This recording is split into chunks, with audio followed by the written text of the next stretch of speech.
Hello பட்டோஸ், இன்னைக்கு நம்ம பார்க்க போகிற படம் ஒன் ஆஃப் தி பெஸ்ட் மூவின்னே நான் சொல்லுவேன். இந்த படத்தோட பேர் வல்லவன் வகுத்ததடா. இந்த படத்தோட கதை என்ன அப்படின்னு சொல்லி பார்த்தோம்னா, இந்த படத்தில் மட்டும் ஒன்லைன் சொல்ல முடியல நண்பா. காரணம் என்னென்னா, ஒன்லைன் சொன்னாலே இந்த படத்தில் இருக்க நிறையா சஸ்பென்ஸை உடஞ்சிரும்.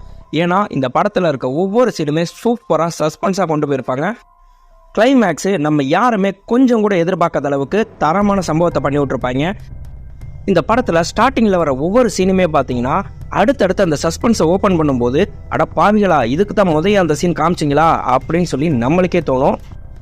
இந்த மாதிரி சஸ்பென்ஸ் த்ரில்லர் மூவிஸ்லாம் உங்களுக்கும் பிடிக்கும்னா நண்பா மறக்காமல் நம்ம சேனலுக்கு சப்ஸ்கிரைப் பண்ணிவிட்டு அப்படியே நம்ம வீடியோக்கு ஒரு லைக் மட்டும் தட்டி விட்ருங்க நண்பா. லைக் போட மறந்துடாதீங்க.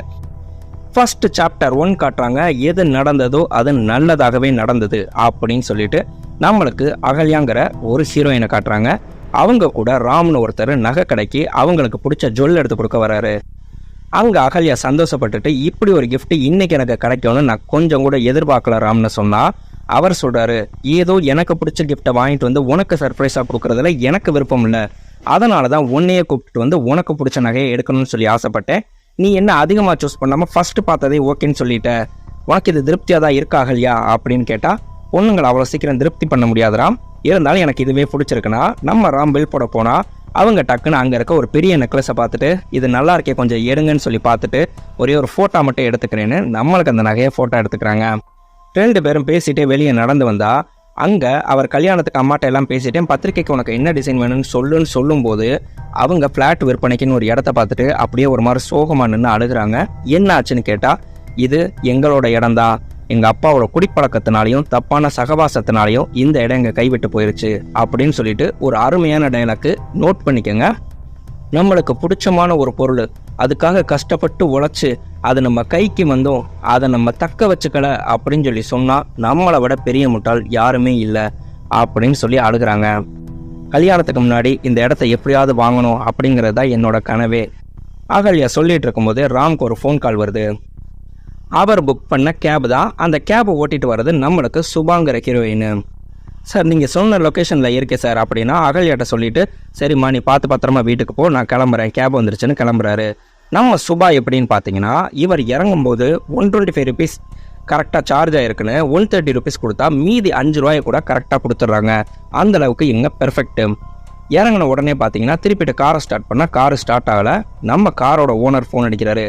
மா சுபா எங்கே தாம்மா இருக்க அப்படின்னா, அண்ணே இல்லைண்ணே கார் இப்படி ரிப்பேர் ஆயிடுச்சுன்னு, அதனால மெக்கானிக் வந்து பார்த்துட்டு இருக்காருன்னா, போன வாரம் தானே சர்வீஸ் விட்டோம் அப்படின்னு சொன்னால், இல்லைண்ணே கார் கொஞ்சம் பழசாயிடுச்சுண்ணே, அதனால தானே கொஞ்சம் கோச்சுக்காம நான் சொல்கிறத கேளுங்கண்ணே, இது உங்களுக்கு தானே தேவையில்லாமல் செலவு இழுத்து விடுது, காரை வேணா மாற்றிடலாம்னா, ஓ எனக்கு அறிவுரை சொல்கிற அளவுக்கு பெரிய ஆள் ஆயிட்டியா, ராசியான காரு, எப்போ தருத்திரம் பிடிச்ச ஒன்ட்ட கொடுத்தேனோ அதுலேருந்து இப்படி தான் இருக்குது, நீ வா சீக்கிரமே மாற்றிடலாம் அப்படின்னு சொல்லிட்டு ஃபோனை கட் பண்ணிடுறாரு. நம்ம ஓனர் வீட்டுக்கு வரும்போது அங்கே பக்கத்தில் இருக்க கோயில் வாசலில் இருக்க பூக்கடை அம்மாட்ட கேட்குறாங்க, அம்மா தம்பி எங்க அப்படின்னு கேட்டால், அவங்களோட பையன் சின்ன பையன் வந்த உடனே, இந்தடா கிழிஞ்ச யூனிஃபார்மே போட்டுட்ருக்க, ரொம்ப நாளாக வாங்கி கொடுக்கணும்னு நினச்சேன், இப்போ தாண்டா அக்கா கையில் காசு கிடச்சிச்சு, இந்தா நீ வச்சுக்கடா அப்படின்னு சொல்லி வாங்கி கொடுத்தா, ஏன் சுபா நீ படுற கஷ்டத்தில் இது எதுக்குன்னா, இருக்கட்டும்க்கா என் தம்பியாக இருந்தால் நான் செய்ய மாட்டேனா அப்படின்ட்டு உள்ள ஓனரை போய் பார்த்தா, அவர் கண்ட மாணிக்க ஒய்ஃபை கத்திட்டு, ஏய் இவளுக்கு கொடுக்க வேண்டிய பணத்தை கொடுத்து அனுப்புனா, அண்ணே ப்ளீஸ்ண்ணே வேணாண்ணே, இதை நம்பி தானே என் குடும்பமே இருக்குன்னா மரியாதையாக வெளியே போ, இவ பிறந்த தரித்திரம் தான் நல்லா இருந்த இவ குடும்பமே நாசமாக போச்சு, இவளை கூட வச்சுருந்தோம் நம்மளும் அப்படியே ஆகிடுவோம், வெளியே போகும்போத அப்படின்னு விரட்டி விட்டுறாங்க. இவங்க அப்படியே அழுதுகிட்டே சோகமாக அந்த பணத்தை கையில் வச்சுட்டு வந்தா, அங்கே டீ விற்கிறவன் அப்படியே குறுன்னு அவங்க கையில் இருக்க பணத்தையே காட்டுற மாதிரி பார்த்தா, அடுத்து இன்னொருத்தங்க வரான், சார் டீ தம் ஏதாவது வேணுமா அப்படின்னு கேட்டால், ஒரு தம்மு கொடுங்க அப்படின்னு அவன் வாங்கிட்டு பக்கத்தில் நின்று தம் அடித்தா, பக்கத்தில் டீ சாப்பிட்டவங்கலாம் கிளம்புனதுக்கப்புறம் அந்த டீ வைக்கிறவன் சொல்கிறான், டேய் இந்த ஏரியாவில் ஒரு சிசிடிவி கேமரா கூட இல்லை, அடுத்த தெருவில் 5 சிசிடிவி கேமரா இருக்குது, இந்த தெருவில் எது நடந்தாலும் எவனும் வெளியே வர மாட்டான், எதுனாலும் பார்த்துக்கலாம் அப்படின்னு சொல்லும்போது, பக்கத்தில் இருக்க ஒரு காரை லாக்கை ஓப்பன் பண்ணி அங்கேருந்து ஆட்டையை போட்டுட்டு கிளம்பிட்டாங்க. அடுத்து இன்னொருத்தனை காட்டுறாங்க. அவன் பார்த்தீங்கன்னா, டேய் வட்டி எனக்கு கொடுத்த டைம் முடிஞ்சு போச்சுடா, நான் கேட்ட இடத்துல பணம் கொடுக்கலடா, அவன் நீ என்ன பண்ண போகிறானோ தெரியலடா அப்படின்னு பயந்துட்டு அவன் வீட்டுக்குள்ளே போனால், பூட்டின வீட்டுக்குள்ளே நம்ம வட்டியும் அவனோட அடியால் உட்காந்து சரக்கு அடிச்சிட்டு இருக்காங்க.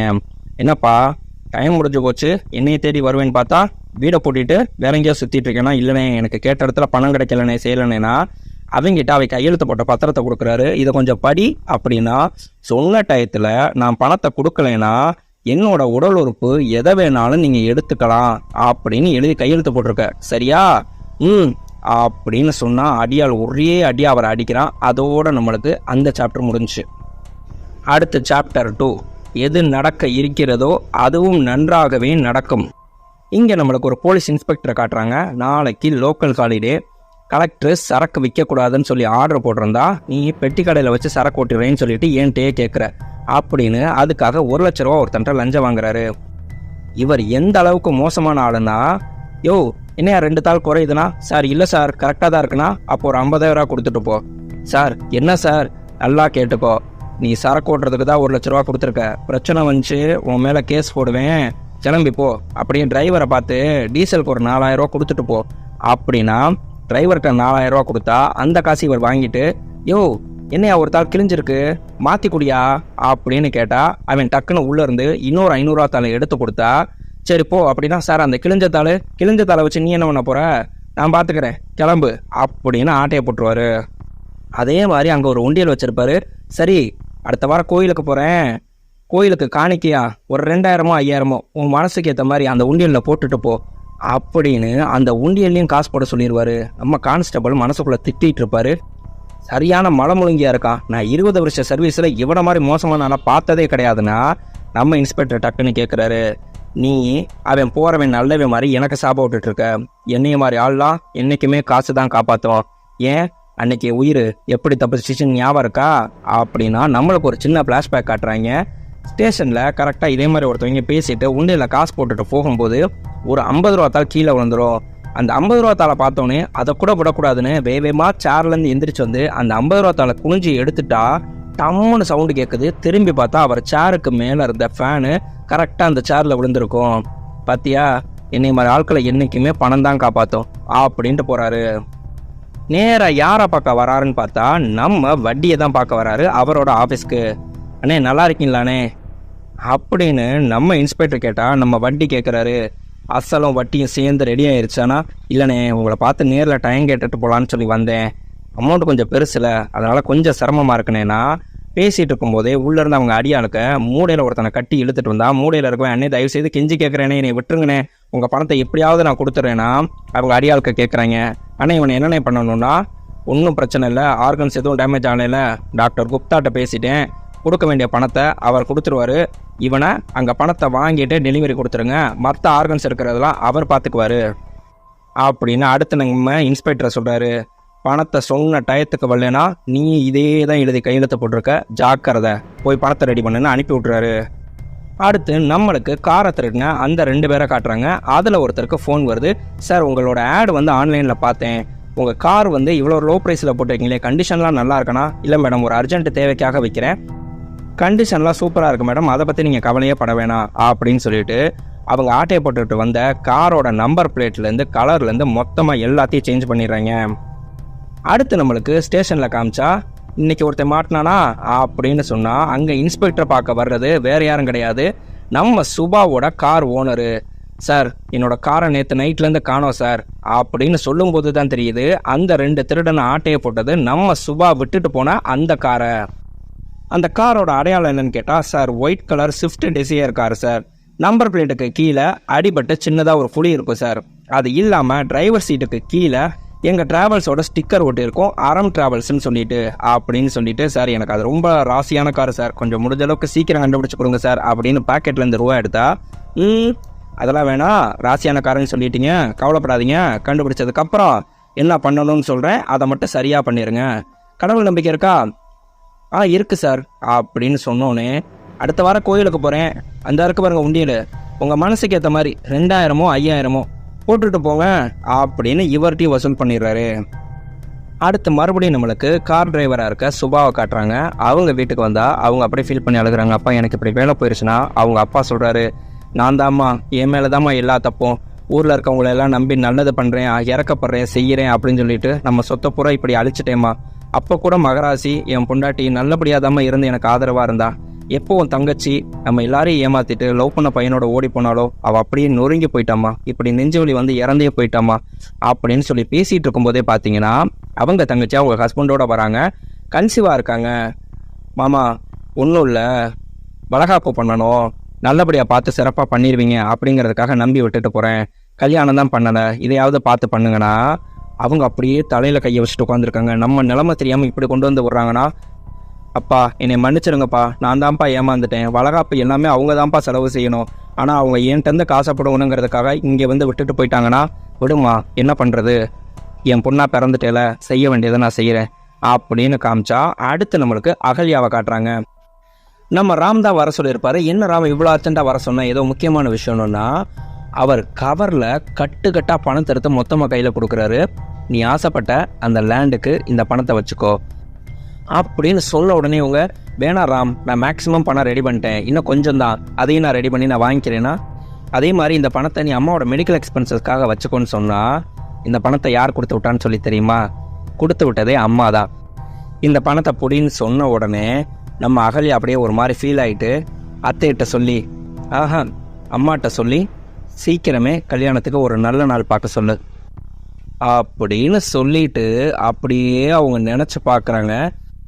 அந்த இடத்துக்கிட்ட நின்று பேசுனதை எங்கள் அப்பா அவரோட குடிப்பழக்கத்தினாலேயும் தவறான சகவாசத்தினாலேயும் இந்த இடத்த இழந்துட்டாரு அப்படின்னு நம்மளுக்கு க்ளோஸ்அப்பில் போயிட்டு கரெக்டாக ஜூம் அவுட் பண்ணி காமிச்சா, வச்சாம்பார் ட்விஸ்ட்டுங்கிற மாதிரி பக்கத்தில் நிற்கிறது வேற ஆள்.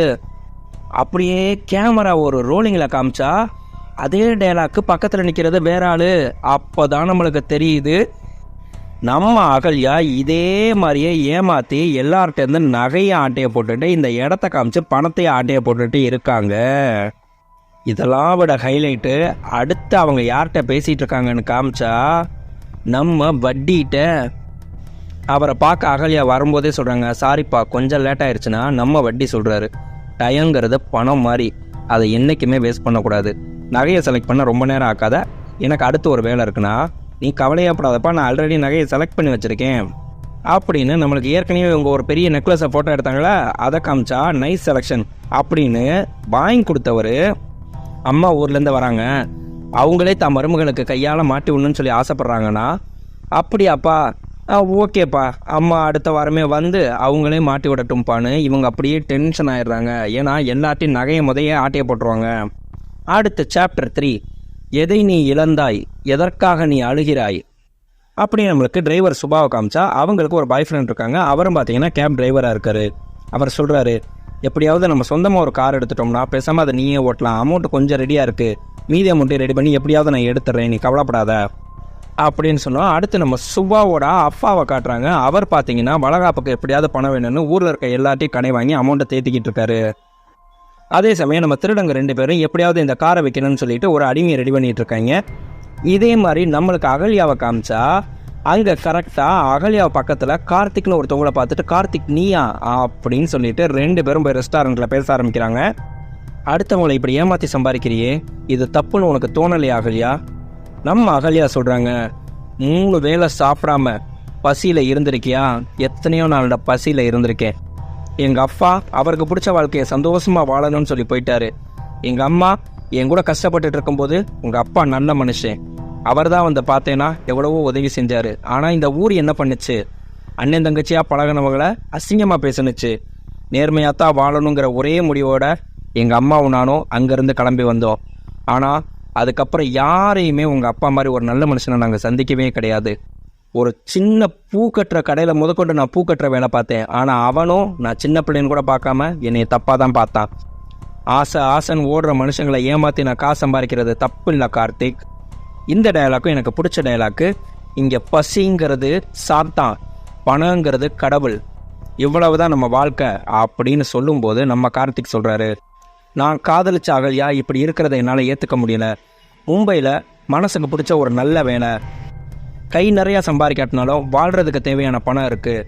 நீ விருப்பப்பட்டேனா நாளைக்கு 1 மணிக்கு எனக்கு ட்ரெயின், எனக்காக என் அகல்யா வருவா அப்படின்னு சொல்லிட்டு நான் நம்பி காத்திருப்பேன். நீ வந்தேனா அங்கே போய் நம்ம ஒரு நிம்மதியான வாழ்க்கையை வாழலாம். இது எல்லாத்தையும் விட்டுட்டு வந்துடு அகல்யா, உனக்காக நான் காத்துட்ருப்பேன் அப்படின்னு அங்கேருந்து கிளம்பிடுறாரு. நம்ம சுபாவோட அப்பா பைக்கில் வந்துட்டு இருக்கும்போது பார்த்தீங்கன்னா அவரை ஒரு கார் இடித்து ஆக்சிடென்ட் பண்ணிடுது. அங்கே வர்ற நம்ம இன்ஸ்பெக்டர் கரெக்டாக பார்த்துட்டு யார் அடித்தா என்னன்னு சொன்னால் அங்கே ஒரு சிசிடிவி கேமரா இருக்குது, அங்கே போய் ஃபுட்டேஜை செக் பண்ணி கையில் பென்ட்ரைவை வாங்கிட்டு ஒரிஜினல் ஃபுட்டேஜை டெலீட் பண்ணிடுங்க அப்படின்னு சொல்லிட்டு கிளம்பி வந்தா நேராக ஒரு வீட்டு கதவை தட்டுறாரு. உள்ளே இருக்கிறது நம்ம அகல்யா. ஆக்சிடெண்ட் எப்படிமா ஆச்சு கொஞ்சம் சொல்கிறியா அப்படின்னு கேட்டால், கரெக்டாக அகல்யா கார் ஓட்டிகிட்டு வரும்போது எதிர்பாராமல் ஃபோன் வருதுன்னு திரும்பினா அங்கே வர நம்ம சுபாவோட அப்பாவை அவங்க அடித்து தூக்கிடுறாங்க. சொல்லுமா, என்கொயரி வச்சுக்கலாமா டீல் பேசிக்கலாமா? என்கொயரி வைக்கலாம்னா எனக்கு ஒன்றும் பிரச்சனை இல்லை, எவிடன்ஸ் சிசிடிவி ஃபுட்டேஜ் இருக்குது, நேராக ஸ்டேஷனில் பேசலாம். இல்லைன்னா சொல்லு டீல் பேசிக்கலானா? சார் டீலே பேசிக்கலானா எனக்கு 10 லட்ச ரூபா கொடுத்துரு, இந்த பிரச்சனை எதுவுமே இல்லாத மாதிரி நான் பார்த்துக்கிறேன்னா. சார் நான் ரொம்ப கஷ்டப்படுற பொண்ணு சார், என்னால் 10 லட்சம் முடியாதுன்னா ரவுண்டாக 8 லட்சம், இதுக்கு மேலே பேசுகிறதுக்கு எதுவும் இல்லை. அடுத்து இங்கே நம்ம சுபாவை ஹாஸ்பிட்டலில் காமிச்சோம்னா அவங்க அப்பா ஆக்சிடென்ட் ஆனதில் கான்ஷியஸ்க்கே வரல, ஆப்ரேஷன் பண்ணணும், குறைஞ்சது 12 லட்ச ரூபா ஆகும், நீங்கள் பணத்தை ரெடி பண்ணிக்கங்க அப்படின்னு சொன்னால் இவங்க கதறி அழுகுறாங்க. இவ்வளோ பெரிய அமௌண்ட்டுக்கு நம்ம எங்கடா போகிறதுன்னு அழுதுகிட்டு இருந்தா கரெக்டாக அங்கே நம்ம வட்டி வராரு. வந்துட்டு இங்கே மாணிக்கத்தோட பொண்ணு நான் தான் சார்னா இங்கே வாமா உன்ட்ட தனியாக பேசணும் அப்படின்னு கூட்டிகிட்டு போய் கையில் ஒரு பத்திரத்தை கொடுக்குறாரு. அவங்க என்னடா ஆச்சுன்னு சொல்லி மிரண்டு போய் பார்த்தா அவங்க அப்பா நம்ம வட்டிகிட்ட தான் 2 லட்ச ரூபா கடை வாங்கிட்டு வந்திருப்பாரு. அதில் வழக்கம் போல் கையெழுத்தம் போட்டு கொடுத்துருக்காரு. 6 மாதத்துக்குள்ளே வட்டி அசலும் முழுசாக கொடுக்கலனா என்னோட உடல் உறுப்பு எல்லாத்தையுமே நீங்கள் எடுத்துக்கங்க அப்படின்னு சொல்லிட்டு உங்கள் அப்பா கையெழுத்து போட்டிருக்காருமா. உன் தங்கச்சியோட வளகாப்புக்கு தான் வாங்கியிருக்காரு. அந்த பணத்தை உங்கள் அப்பா கொடுக்கலைன்னா அதுக்கு முழுக்க நீ தான் பொறுப்பு, பார்த்துக்கோ அப்படின்னு சொல்லிட்டு அங்கேருந்து கிளம்பிடுறாரு. நம்ம சுபத்ராவும் அவங்களோட பாய் ஃப்ரெண்டு நேராக இங்கே ஸ்டேஷனுக்கு வராங்க. சார் அப்பா ஆக்சிடென்ட் ஆகி கிடந்தப்ப அவரோட பையில் 2 லட்ச ரூபா பணம் இருந்திருக்கு சார், அந்த பணத்தையும் காணோம் சார் அப்படின்னா. என்னம்மா சொல்கிற, ஆக்சிடென்ட் ஆகி அவரை மட்டும்தானே கிடந்தாருங்க, நீ சொல்கிற மாதிரி பணம் எதுவும் இருந்த மாதிரி யாரும் இதை எடுத்து ரெக்கவர் பண்ணி கொடுக்கலையே, நானும் அங்கே தானே இருந்தேன், வண்டியில் எதுவும் பாருமா, வண்டியிலையும் எதுவும் இல்லை சார் அப்படின்னு சொன்ன உடனே சரி ரைட்டுமா நான் என்னன்னு சொல்லி விசாரிச்சுட்டு உனக்கு நான் கூப்பிட்றேன் சார், அந்த பணம் எனக்கு ரொம்பவே உதவியாக இருக்கும் சார்னு சுபா சொன்னால், நீ கவலையே படாத சீக்கிரமே கண்டுபிடிச்சிட்டு உனக்கு கால் பண்ணுறேன்னு. அப்படியே நம்மளுக்கு ஆக்சிடென்ட் ஆன சீனை காமிக்கிறாங்க. அங்கே இருந்த பையில் பணத்தை நம்ம இன்ஸ்பெக்டர் தான் ஆட்டையை போட்டுட்டு சுற்றி பார்த்தா அங்கே சிசிடிவி கேமரா ஒன்று இருக்கும். நேராக அங்கே போய் காரில் இடித்த வரைக்கும் இருக்க ஃபுட்டேஜை மட்டும் எடுத்துகிட்டு மீதி இருக்க ஃபுட்டேஜை அப்படியே டெலீட் பண்ணி விட்டுருவார். அடுத்து இந்த சைடு நம்மளோட கார் திருடங்க 2 பேரையும் காமிச்சோம்னா அவங்க அந்த காரை ஒரு லேடிக்கு வித்துறாங்க. அந்த லேடி சந்தோஷமாக அந்த காரை வாங்கிட்டு அந்த கார் பக்கத்தில் நின்று ஃபோட்டோலாம் எடுத்துக்கிறாங்க. சரின்னு சொல்லிட்டு அங்கே மொத்த பணத்தை ஆட்டையை போட்டு அவங்க உட்காந்து எண்ணிட்டு இருக்காங்க. நம்ம இன்ஸ்பெக்டர் நீதி இங்கே வட்டிக்கு ஃபோன் அடிக்கிறாரு. அண்ணே கையில் ஒரு 3 லட்ச ரூபா வச்சுருக்கேனே, மீதி காசு எப்போ தருவேன்? அண்ணே மனசு இறங்குங்கண்ணே, மீதி காசை எப்படி ஒரு வாரத்துக்குள்ளே கொடுத்து முடிச்சிருவேனே, பெரிய அமௌண்ட்லண்ணே, கொஞ்சம் கோச்சுக்காதீங்கண்ணே அப்படின்னா. பரவாயில்ல, அரை நாளில் நீ 3 லட்ச ரூபா ரெடி பண்ணியிருக்க அப்படின்னா 1 வாரம் அதுக்குள்ளே நீ மீதி காசை ரெடி பண்ணி கொடுத்துரு. அண்ணே அப்படியே நான் எஸ்பி ஆஃபீஸ் வரைக்கும் போக வேண்டியது இருக்குண்ணே, போயிட்டு ஒரு சின்ன வேலை முடிச்சுட்டு வந்து கொடுக்கவானே அப்படின்னு கேட்டா, இல்லை நீ வீட்டிலே இரு, நான் வந்து வாங்கிக்கிறேன் நானே. வாடா, என்னைய பணம் வாங்குறதுக்கு எத்தனை தடவை அலைய வச்சிருப்ப அப்படின்னு வேணும்னே இவரை அலைய வச்சுட்டு இவர் வீட்டில் போய் பணத்தை எடுக்கலான்னு சொல்லி பார்த்தா பையில் பணத்தை காணோம், அந்த மஞ்சள் பை மட்டும்தான் இருக்குது. இவர் பதறி அடித்து என்னாச்சுன்னு சொல்லி தெரியாமல் கீழே இறங்கி வந்தா அவங்களோட ஒய்ஃபு சர்ப்ரைஸ் அப்படிங்கிறாங்க. அது அவருக்கு மட்டும் இல்லை நம்மளுக்கு சர்ப்ரைஸு. என்னென்னு பார்த்தீங்கன்னா அந்த காரை அவங்க ஒய்ஃப் தான் வாங்கிட்டு வந்திருப்பாங்க. அவங்கள ஓங்கி அரைஞ்சிட்டு யாரை கேட்டு பையில இருந்து பணத்தை எடுத்த அப்படின்னு சொல்லி இங்கே நம்ம காரை சுற்றி பார்த்தா கரெக்டாக நம்பர் பிளேட்டுக்கு கீழே நம்ம அறம் டிராவல்ஸு ஓனர் சொன்ன அதே மாதிரியே உடஞ்சிருக்கிறது இருக்குது. அடுத்து வேகமாக சீட்டுக்கு கீழே ஸ்டிக்கர் ஒட்டியிருக்கேன்னு பார்த்தா அதே மாதிரி அறம் டிராவல்ஸ்னு ஸ்டிக்கரும் ஒட்டியிருக்கு.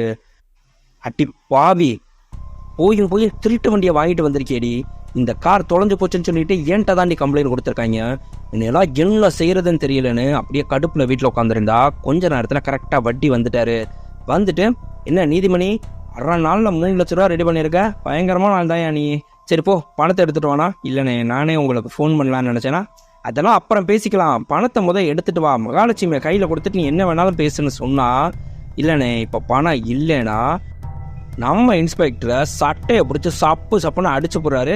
என்ன முறைக்கிற, என்ன உன் பொண்டாட்டி முன்னாடி அடிச்சுட்டேன்னு அவமானமாக இருக்கா, அதெல்லாம் காசை கை நீட்டி வாங்குறதுக்கு முன்னாடி யோசிச்சிருக்கணும். சொன்ன மாதிரி காசு வரலை, என்ன பண்ணுவேன்னு எனக்கு தெரியாது அப்படின்னு டென்ஷனாக கண்ட மணிக்க பிடிச்சி கத்திட்டு அங்கேருந்து கிளம்பிடுறாரு. அப்படியே கண்ணு கலங்கி போய் உட்காந்துருந்தா அவங்க ஒய்ஃப் கேட்குறாங்க, என்னங்க நீங்கள் ஒரு இன்ஸ்பெக்டர், உங்களையே சட்டையை பிடிச்சி அவர் அடிச்சுட்டு போகிறாரு அப்படின்னா பேசாமல் இருடி, அவனை என்ன பண்ணணும்னு நான் பார்த்துக்கிறேன்னு சொல்லும்போது, ஏங்க அந்த கார் உண்மையிலே எனக்கு அந்த காருக்கு அவ்வளோ மேட்சாக இருந்துச்சுங்க, இங்கே பாருங்கள் அந்த ஃபோட்டோவை கூடன்னு சொல்லி அவங்க காருக்கு பக்கத்தில் ஃபோட்டோ எடுத்துருக்கதை காமிச்சா, இவங்க ஃபோட்டோ இந்த கூலிங் கிளாஸில் ஃபோட்டோ எடுத்தவனோட ஃபேஸு கிளியராக தெரியும். அவன் மூஞ்சியை பார்த்தோன்னே இவன்கிட்ட தான் நீ கார் வாங்கினியா அப்படின்னு ஜூம் பண்ணி காமிச்சா, ஆமாங்கண்ணா இனி நான் பார்த்துக்கிறேன் அப்படின்றாரு. ஏன்னா நம்மளாலே பெரிய அக்யூஸ்டு, லோக்கலில் இருக்க அக்யூஸ்டு எல்லாரையும் தெரியாமையா இருக்கும். அடுத்து நம்ம அகல்யாவுக்கு தான் இன்ஸ்பெக்டர் ஃபோன் அடிக்கிறாரு. ஃபோன் அடிச்சுட்டு நம்ம பிளானில் ஒரு சின்ன சேஞ்சு, 8 லட்ச ரூபா இல்லை, கம்பல்சரி எனக்கு 10 லட்ச ரூபா வேணும். நீ ஆக்சிடென்ட் பண்ணவே உயிர் பிழைக்க மாட்டான், அவன் பொண்ணே வந்து கம்ப்ளைண்ட் கொடுத்துட்டு போகிறான், எப்படியாவது உன்னை பிடிக்க சொல்லி. அதனால் உனக்கு சிச்சுவேஷன் புரியும்னு நினைக்கிறேன். இன்றைக்கி ராத்திரிக்குள்ளே எனக்கு அந்த பணத்தை ரெடி பண்ணிவிட்டு நீ கால் பண்ணுன்னு ஃபோனை கட் பண்ணால் அவங்க அப்படியே டென்ஷனில் உட்காந்துருக்காங்க காரில். அடுத்து நம்ம கார்த்திக் ஃபோன் அடிக்கிறாரு. அகல்யாவுக்கு ஃபோன் அடிச்சுட்டு, அகல்யா இன்றைக்கி ராத்திரி 1 மணிக்கு ட்ரெயின், நீ வருவேன்னு சொல்லிவிட்டு நான் நம்புகிறேன் அப்படின்னு சொல்லிவிட்டு அவரை ஃபோன் அடித்தா, இவங்க என்ன பண்ணுறதுன்னு தெரியாமல் நேராக பேங்க்கில் போய் பணத்தை எடுத்து பிரச்சனையை முடிச்சிருவோன்ட்டு அங்கே பேங்க்குக்கு போனால், உள்ளுக்குள்ளே நம்ம திருடங்களில் ஒருத்தன் பேனா வச்சு எழுதிட்டு இருக்கும்போது அவன்கிட்டயே பேனா வாங்கி இவங்க எழுதுறாங்க. எழுதுறப்ப அப்படியே அமௌண்ட்டை சைஸாக எட்டி பார்க்குறான். எட்டி பார்த்துட்டு ரைட்டு அப்படின்னு ஒரு முடிவு பண்ணால், இவங்க 10 லட்ச ரூபா பணத்தை எடுத்துகிட்டு வெளியே வரும்போது அவங்க 2 பேருமா சேர்ந்து இவங்க பேக்கை பிடிக்கிட்டு அங்கேருந்து வண்டியில் எஸ்கேப்பு. இவங்க எவ்வளவோ விரட்டினாலும் அவங்கள பிடிக்க முடியலை. ஆனால் இவங்களோட ஃபேஸை மட்டும் இவங்க நல்லாவே பார்த்துடுறாங்க. இங்கே டீ கடையில் உட்காந்துருந்தா நேராக நம்ம இன்ஸ்பெக்டர் நீதிமணி அங்கே வந்து 2 பேரையும் குடோனுக்கு கூட்டிகிட்டு போய் வச்சுட்டு, ஏண்டா அங்கே சுற்றி இங்கே சுற்றி திருட்டுக்காரை ஏன் பொண்டாட்டியை விற்றுருக்கீங்க அப்படின்னா, சார் உங்கள் ஒய்ஃப்னு சொல்லி தெரியாத சார், அந்த பணத்தை எப்படியாவது நாங்கள் ரெடி பண்ணி திருப்பி தந்துடும்னா, எனக்கு பணம்லாம் வேணாம், அதுக்கு பதிலாக நான் இன்னொரு வேலை ஒன்று சொல்கிறேன், அந்த வேலையை செய்யுங்க, அந்த வேலைக்கான அட்வான்ஸாக இது இருக்கட்டும், நான் சொல்கிற அட்ரஸ்லேருந்து இன்னும் கொஞ்சம் நேரத்தில் 1 கோடி ரூபா பணம் வெளியே போகுது, அந்த பணத்தை நீங்கள் எனக்கு அடித்து கொடுத்தீங்கன்னா எனக்கு 70, உங்களுக்கு 30. சார் அந்த பணம் யாரோடதுன்னா அதெல்லாம் உனக்கு தேவை கிடையாது, சொல்கிறத மட்டும் செய்ய, உங்களுக்கு எந்த பிரச்சனையும் வராமல் நான் பார்த்துக்கிறேன் அப்படின்னு சொன்னால் இவங்கள ஓகேன்றாங்க. அந்த பணம் யாரோடதுன்னு பார்த்தா நம்ம வட்டி தான் 1 கோடி ரூபா பணத்தை 2 சாக்கு முடையில் கட்டி அங்கே டாடா ஏஸில் ஏற்றுறதுக்கு ரெடி பண்ணிகிட்டு இருக்காங்க. கரெக்டாக நம்ம வட்டியை பார்க்குறதுக்கு அங்கே அகல்யாவும் வந்திருக்காங்க. என்னென்னு பார்த்தீங்கன்னா, பேங்க்கில் பணம் 10 லட்ச ரூபா தொலைஞ்சு போனதுனால இவர்கிட்டருந்து எப்படியாவது அந்த நகையை அடிச்சிடணும் அப்படின்னு சொல்லி முடிவு பண்ணி இங்கே வந்தால், அந்த நகையை நான் ஒரு ஃபோட்டோ மட்டும் எடுத்துக்கிறேனே டார்லிங், என் ஃப்ரெண்டுகிட்ட சொன்னேன், அவள் அதை எனக்கு ஃபோட்டோ அனுப்பு, நானும் அதே மாதிரி வாங்கணும்னு சொல்லி சொன்னால் அதுக்காக தான் அப்படின்னா, இதில் என்ன இருக்குது, ஒன்றும் பிரச்சனை இல்லை, நான் எடுத்துறேன், நீ போய் ஃபோட்டோ எடுத்துக்கோ அப்படின்னு அவர் கரெக்டாக எடுத்து கொடுத்துட்டு இங்கே பணத்தை செக் பண்ணுறதுக்கு போனால், டக்குன்னு இவங்க உள்ளே இருந்து டூப்ளிகேட் எடுத்து அந்த இதில் வச்சுட்டு இவங்க ஒரிஜினலை தூக்கி பேக்கில் ஒழிச்சு வச்சுக்கிறாங்க. சரி ஓகே, எனக்கு முக்கியமான வேலை இருக்குது, நான் கிளம்புறேன் அப்படின்னு அகல்யா வட்டிகிட்ட சொல்லிட்டு கிளம்பி காரில் ஏறப்போனால், கரெக்டாக இவங்க பணம் டாடா ஏஸில் ஏற்றுறதை பார்க்குறாங்க. அந்த இடத்துல நம்ம திருடனும் இன்னொரு டாடா ஏஸில் நிற்கிறத பார்த்தா இவங்க கரெக்டாக கெஸ் பண்ணிடுறாங்க. ரைட்டு, இந்த பணத்துக்கு தான் இவங்க நோங்குறாங்க அப்படின்னு சொல்லிட்டு இவங்கள பின்னாடியே ஃபாலோ பண்ணணும்னு வெயிட் பண்ணிகிட்டு இருந்தா, அந்த டாடா ஏஸை கிளம்புன உடனேவே நம்ம திருடனும் அந்த டாடா ஏஸை அப்படியே ஃபாலோ பண்ணிட்டு போகிறாரு. நம்ம இன்னொரு திருடனும் இன்னொரு பக்கம் டாடா ஏஸை எடுத்துகிட்டு வந்து நேராக 2 டாடா ஏஸை மோதுற மாதிரி மோதுனா, பணம் கொண்டு வந்ததில் இருக்க எல்லாருமே அப்படியே ஆக்சிடெண்ட்டில் மயக்கம் போட்டு விழுந்துடுறாங்க. இதான் நேரம்னு சொல்லிட்டு இந்த டாடா ஏஸில் டக்குன்னு பணத்தை தூக்கிட்டு அங்கேருந்து எஸ்கேப் பண்ணால், இது எல்லாத்தையும் நம்ம அகல்யா பார்த்துக்கிட்டே இருக்காங்க. இங்கே நம்ம சுபத்ரா பார்த்தீங்கன்னா, அவங்க அப்பா வந்து நிறையா பேருக்கு உதவி செஞ்சதில் இவங்க மாமா ஒருத்தர் இருப்பாங்க. அவங்கள கஷ்டப்பட்ட காலத்தில் அவங்க அப்பா தான் நிறையா பண உதவி செஞ்சு அவங்க பிஸ்னஸ் பண்ணி இப்போ பணக்காரனாக இருக்காங்க. அவங்கள்ட்ட போய் அப்பா இப்படி ஆக்சிடெண்ட்டில் இருக்கார், அவருக்கு வந்து அர்ஜென்ட்டாக ஆப்ரேஷன் பண்ணணும், எனக்கு ஒரு 12 லட்ச ரூபா பணம் தேவைப்படுது மாமா, அப்பா ரெடியானோடனே சரியானோடனே நான் உங்களுக்கு கொடுத்துட்றேன்னா, என்னம்மா இப்படி சொல்லிட்டேன், உங்கள் அப்பாவால் தான் நான் இந்த அளவுக்கு இருக்கேன், ஒன்றும் பிரச்சனை இல்லை, திடீர்னு நீ கேட்குறீன்னா நீ வந்து கொஞ்சம் நேரம் வெயிட் பண்ணுமா, நான் ஏதாவது ரெடி பண்ணுறதுக்கு வழி பார்த்துட்டு உனக்கு நான் கால் பண்ணுறேன், வந்து வாங்கிக்கோ அப்படின்னு சொல்லி அனுப்பிடுறாங்க. சரின்னு சொல்லிட்டு வெளியே வந்தால் இவங்க பாய் ஃப்ரெண்டு நிற்கிறாரு, நீ கொஞ்சம் போய் ஹாஸ்பிட்டலில் இரு, நான் வந்து மாமா எப்போ ஃபோன் அடித்தாலும் உடனே போய் பணத்தை வாங்கணும், இந்த பக்கத்தில் கோயில் இருக்கு இல்லையா, நான் இந்த கோயிலே வெயிட் பண்ணிகிட்ருக்கேன், மாமா ஃபோன் அடித்தோடனே பணத்தை வாங்கிட்டு நானும் ஹாஸ்பிட்டல் வந்துடுறேன், நீ ஹாஸ்பிட்டல் போன்னு சொல்லிட்டு அவங்க அங்கே கோயிலில் போய் உட்காந்தா, அந்த கோயிலில் ஆன்மீக சம்பந்தமான நன்னெறி கதைகள் சொல்லிகிட்டு இருக்காங்க.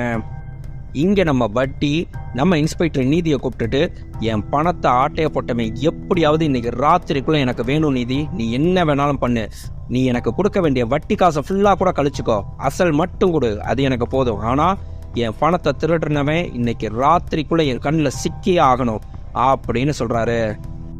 இங்கே நம்ம அகல்யாவை காமிச்சா அவங்க வச்சிருக்க காரை விற்கிறாங்க. அவர் பணத்தை கொடுத்துட்டு, என்ன மேடம் காரை திடீர்னு விற்கிறீங்க, புது கார் வாங்க போகிறீங்களா அப்படின்னு கேட்டால், இல்லைண்ணே கல்யாணம் பண்ணி மும்பையில் போய் செட்டில் ஆக போகிறேன்னா அட்வான்ஸ் வாழ்த்துக்கள் மேடம், சந்தோஷமாக போயிட்டு வாங்க அப்படின்னு அனுப்பி வைக்கிறாரு. அதே சமயம் நம்மளுக்கு சாப்டர் 6 வருது. எது இன்று உன்னுடையதோ அது நாளை மற்றொருவருடையது ஆகிறது.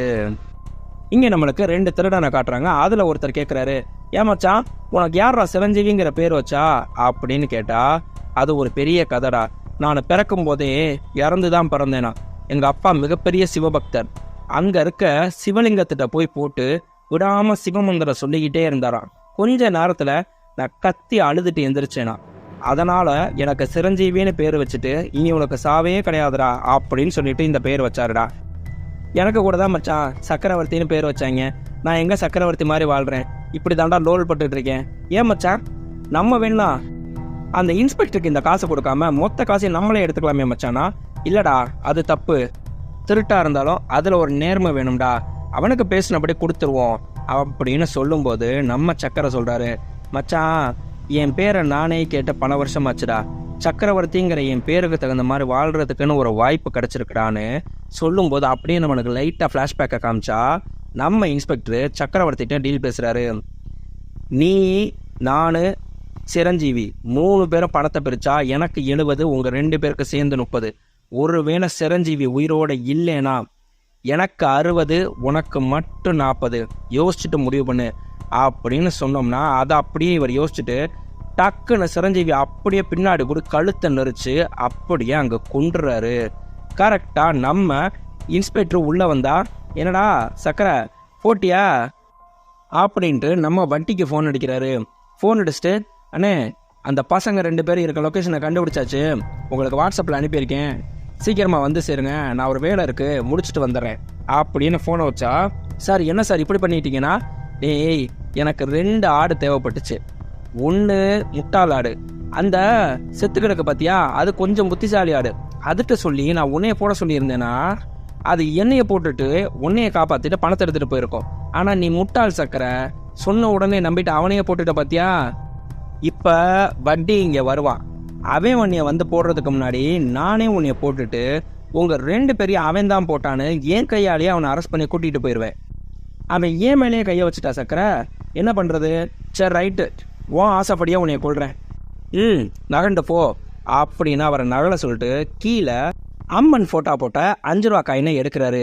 எடுத்து கரெக்டாக வழக்கம் போல் பேக்கெட்டில் வச்சா கன் எடுத்து காமிக்கிறாரு. உன் ஆசைப்படியே நான் கொள்றேன்னு சொல்லி சொல்லிட்டேன்ல அப்படின்னு அவரோட தலையிலையும் அவரோட நெஞ்சிலையுமே வச்சுட்டு, தலையில் சுடவா நெஞ்சில் சுடவா, தலையில் சுடவா நெஞ்சில் சுடவான்னு கேட்கும்போது கரெக்டாக டம்முன்னு சவுண்டு கேட்குது. என்னாச்சுன்னு பார்த்தா ஃபேனு தலையில் விழுந்து கரெக்டாக அவர் நெஞ்சில் கன்னை வச்சுருக்கும் போது அவரே அவரோட கன்னை வச்சு நெஞ்சில் சுட்டுட்டு கீழே விழுந்துடுறாரு. மிரண்டு போன சக்கரவர்த்தி ஒரு செகண்ட் சுதாரிச்சுட்டு அப்புறம் தான் பார்த்தீங்கன்னா சந்தோஷத்தில் தவ்வி குதிக்கிறாரு. சூப்பர்டா சூப்பர்டா அப்படின்னு சொல்லிட்டு அவரோட டெட் பாடியை வெளியே கொண்டு போய் டிஸ்போஸ் பண்ணிட்டு அங்கே இருக்க பணம் எல்லாத்தையும் மொத்தமாக பேக்கில் அள்ளி வச்சா கரெக்டாக மறுபடியும் கதவை திறந்துட்டு ஒருத்தர் உள்ளே வர்றதை பார்க்குறாரு. யாரா வரான்னு சொல்லி மிரண்டு போய் பார்த்தா நம்மளுக்கு அங்கே அகல்யா அப்படியே சிப்ஸ் பாக்கெட்லேருந்து சிப்ஸ் எடுத்து தின்னுக்கிட்டே வந்தா, சிப்ஸ் பாக்கெட்டில் கையை விட்டு நேராக அவருக்கு நேரம் நீட்டினா டப்புன்னு நம்ம சக்கரவர்த்தி மேலே குண்டு. என்னன்னு பார்த்தீங்கன்னா கவருக்குள்ள கன்னு அப்படியே கீழே விழுந்து அவருங்காலி.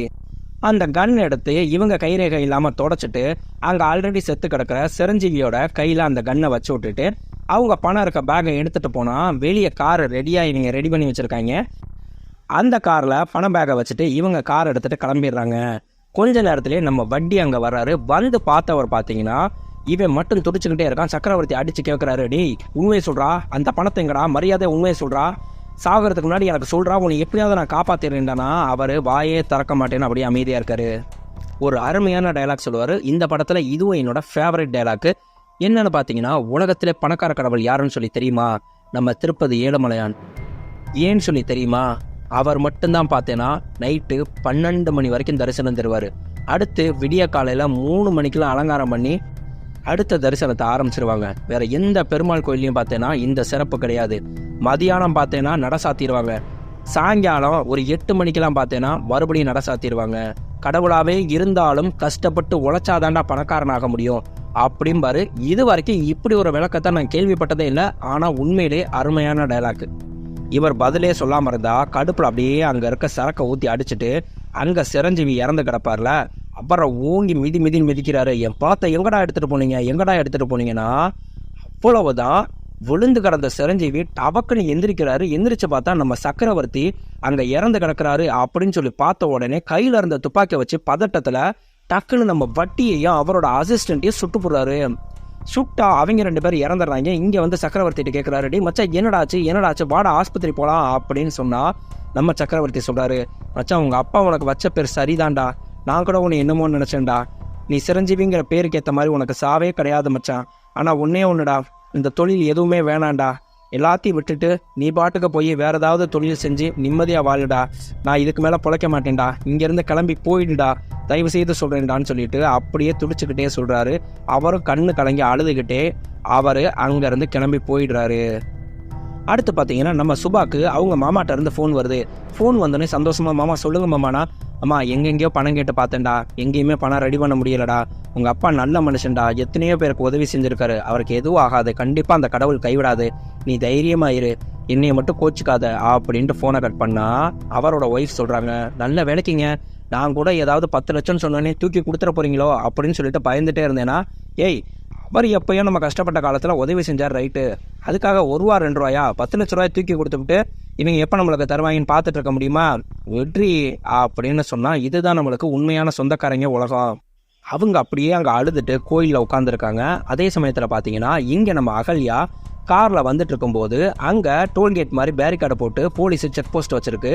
வரிசையாக எல்லா வண்டி நிப்பாட்டி செக் பண்ணால் நம்ம அகல்யா வண்டி நிப்பாட்டி செக் பண்ணுறாங்க. மேடம் டிக்கே தரங்க செக் பண்ணோம்னா என்ன இப்போ பண்ணிட்டு போகிறாங்க அப்படின்னா அவங்க கேஷுவலாக இறங்கி போய் டிக்கே திறந்தா அந்த கான்ஸ்டபிள் சார் இங்கே வாங்க சார்னு கத்துனா அங்கே இருக்க இன்ஸ்பெக்டர் வேகமாக வந்து பார்க்குறாரு. சார் இங்கே பாருங்கள் சார், நம்ம இன்ஸ்பெக்டர் நீதிமணியை கொலை பண்ணி போட்டிருக்காங்க சார்னா இவங்க அப்போ தான் எட்டி பார்க்குறாங்க. நம்மளுக்கு டிக்கிக்குள்ளே நீதிமணியோட டெட் பாடி இருக்குது.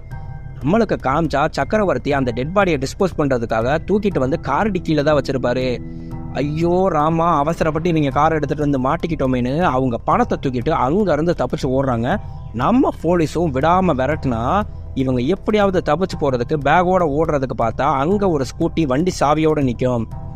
வேகமாக அந்த ஸ்கூட்டியோட சீட்டை ஓப்பன் பண்ணிவிட்டு பின்னாடி அந்த பணத்தை ஃபுல்லாக டம்ப் பண்ணி க்ளோஸ் பண்ணால் அப்படியும் பத்தலைன்னு கீழே கிடந்த கவர் எடுத்து அதுலேயும் கொஞ்சம் பணத்தை போட்டு முன்னாடி வச்சுட்டு டக்குன்னு வண்டியை ஸ்டார்ட் பண்ண போனால் வண்டி ஸ்டார்ட் ஆக மாட்டேங்குது. கரெக்டாக பார்த்தீங்கன்னா போலீஸ் வந்துருச்சு. அவங்க அந்த ஸ்கூட்டியை விட்டுட்டு தப்பிச்சே முளைச்சேன்னு ஓடுறாங்க. ஆனால் போலீஸ் சுற்றி வளைச்சு அவங்கள அரெஸ்ட் பண்ணி கூட்டிகிட்டு போகுது.